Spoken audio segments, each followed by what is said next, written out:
Hi viewers, welcome to news eighteen Telugu. భారత్లోని పెహల్గాం వేదికగా టూరిస్టులపైన అమాయకులైన భారతీయులను చంపిన పాకిస్తాన్ ఉగ్రవాదులకు గట్టిగా బుద్ధి చెప్పింది భారత్. ఇవాళ పొద్దున్న నుంచి చూస్తే మనం ఎక్కడ చూసినా పాకిస్తాన్పై భారత్ చేసిన దాడికి సంబంధించిన వాటిలో చూస్తున్నాం. అయితే తాజాగా మనకి ఈ విషయానికి వస్తేనేమో ఆపరేషన్ సింధూర్ పేరుతో పాకిస్తాన్ ఉగ్రవాద మూకులు ఎక్కడెక్కడ ఉన్నాయో టార్గెట్ చేస్తూ భారత్ పలు చోట్ల దాడులు చేసిన విషయం తెలిసిందే. అయితే దీనికి ఆపరేషన్ సింధూర్ అనే పేరు పెట్టడం అనేది ఇప్పుడు అంతటా చర్చనీయాంశంగా మారింది. అయితే భారత ప్రభుత్వం ఆపరేషన్ సింధూర్ అనే పేరు ఎందుకు పెట్టింది, దీని వెనుక ఉన్న రీజన్ ఏంటి అనే విషయాలకు వస్తే ఇక్కడ మనకి ఎగ్జాక్ట్లీగా ఒక 3 కోణాలు అయితే కనిపిస్తున్నాయి. మొదటి విషయానికి వస్తే భారత్ని మనం భారత్ మాతతో పోలుస్తాం, మన దేశాన్ని భారత మాతతో పోలుస్తాం. సో భారత మాత తలగా కాశ్మీర్ని అందరూ భారతీయులందరూ భావిస్తారు. అలాంటి కాశ్మీర్లో ఉగ్రవాదులు పహల్గాంలోని నెత్తుటిని చిందించారు. ముఖ్యంగా అమాయకులైన టూరిస్ట్ని టార్గెట్ చేసుకుంటూ అక్కడ మొత్తం అంతా కూడా రక్తం మీరలే పారించారు. సో ఈ ఘటనని సీరియస్గా తీసుకున్న భారతీయ ప్రభుత్వం అక్కడ చిందిన భారతీయుల రక్తం ఎర్రటి సింధూరంతో సమానంగా భావించి, అది మన భరతమాత నుదుటి తిలకంగా భావించి, సమానంగా భావించి, అందుకే ఈ ఆపరేషన్ సింధూర్ అనే పేరు పెట్టిందని కూడా ఆపరేషన్కి అందుకే ఇవన్నీ సీరియస్గా తీసుకొని సెంటిమెంట్గా భావించి భారత ప్రభుత్వం దీనికి ఆపరేషన్ సింధూర్ అనే పేరు పెట్టిందని కూడా భావిస్తున్నారు. అదేవిధంగా ఇక్కడ రెండో కోణం చూస్తే పహల్గాం దాడి చేసినప్పుడు ఉగ్రవాదులు మెయిన్గా హిందువులో కాదో తెలుసుకొని వాళ్ళు హిందువులైతే వాళ్ళని నిర్దాక్షిణ్యంగా కాల్చి చంపేశారు. ముఖ్యంగా చాలామంది అంటే ఇందులోని యంగ్ అమ్మాయిలు పెళ్ళైన కొత్తగా కొంతమంది అయితే వాళ్ళ భర్తలు కూడా కోల్పోయారు.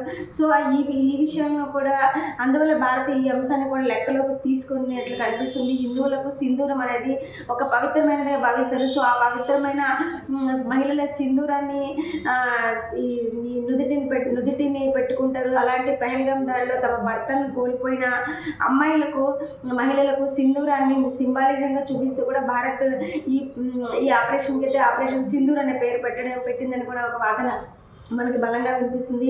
అదేవిధంగా హిందువులపై దాడి అంటే సింధూరంపై దాడి చేసినట్టు, అందుకే ఆపరేషన్ సింధూర్ అనే పేరు పెట్టి కూడా దాడి చేశారని గవర్నమెంట్ ఈ విధంగా కూడా కేంద్ర ప్రభుత్వం వాళ్ళ మీద రివెంజ్ తీసుకుందని చెప్పేసి, అలా ఈ పహల్గాం ఘటనలో ఎవరైతే చనిపోయారో వాళ్ళ ఆత్మకి శాంతి చేకూరే విధంగా కూడా ఈ ఆపరేషన్ సింధూర్ అనే పేరుతో అటాక్ చేసి వాళ్ళ కుటుంబాలకు కూడా న్యాయం చేసిందని కూడా ఒక వాదన వినిపిస్తుంది. ఇక మూడో కోణానికి వస్తే మన భారతీయ ఆచార సాంప్రదాయాలు ఎవరైనా చనిపోతే 12 రోజులు ఈ పెద్దకర్మ 14 రోజులు పెద్దకర్మ లాంటి కొన్ని ఆచారాలు సాంప్రదాయాలు పాటిస్తారు.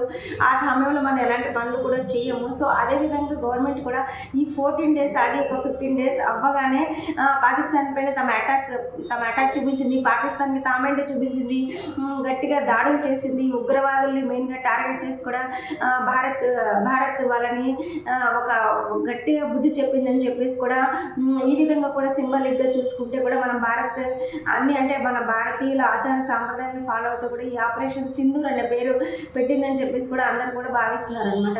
సో ఈ విషయానికి వస్తే ఒకవేళ మన భారత్ పాకిస్తాన్ మీద దాడి చేసిన తర్వాత కూడా భారత్ అన్ని రకాలుగా కూడా సిద్ధంగా ఉంది. సరిహద్దుల దగ్గర కూడా భారత సైన్యం కూడా తమ బందోబస్తును మరింత గట్టిగా చేశారు. అటువైపు పాకిస్తాన్ కూడా కొన్ని చోట్ల అంటే పాకిస్తాన్ మన బార్డర్ ప్రదేశాల్లో కొన్ని గ్రామాల్లో ఇప్పటికే కొన్ని చోట్ల దాడులకు దిగింది. సో అందుకే ఇప్పుడు ప్రజెంట్ అయితే దేశమంతా కూడా హై అలర్ట్ కొనసాగుతుంది. ఎక్కడ ఎలాంటి అవాంఛనీయ ఘటనలు చోటు చేసుకున్నా, ఒకవేళ ఎక్కడైనా దాడులు చేస్తున్నా కూడా దాన్ని ఏ విధంగా తిప్పికొట్టాలి, భారత్ దాన్ని ఏ విధంగా తట్టుకోవాలి, అసలు ప్రజలు ఏం చేయాలి, ఒకవేళ ఇలాంటి అటాక్స్ జరిగితే ప్రజలు ఏ విధంగా ఉండాలనే విషయాన్ని కూడా ఇవాళ సాయంత్రం 4 గంటలకు కొన్ని జిల్లాలను సెలెక్ట్ చేసి దేశమంతటా కూడా మాక్ డ్రిల్ కూడా నిర్వహిస్తున్నారు. సో ప్రజలంతా కూడా ఈ మాక్ డ్రిల్లో పాల్గొనాలి. దీని గురించి తెలుసుకోవాలని కూడా కేంద్ర రాష్ట్ర ప్రభుత్వాలు అయితే విజ్ఞప్తి చేస్తున్నాయి. ఇప్పటి వరకు ఉన్న అప్డేట్స్ ఇవి. మరిన్ని అప్డేట్స్ మరో వీడియోతో కలుద్దాం. అంతవరకు న్యూస్ 18 తెలుగు ఛానల్ని సబ్స్క్రైబ్ చేయండి, లైక్ చేయండి.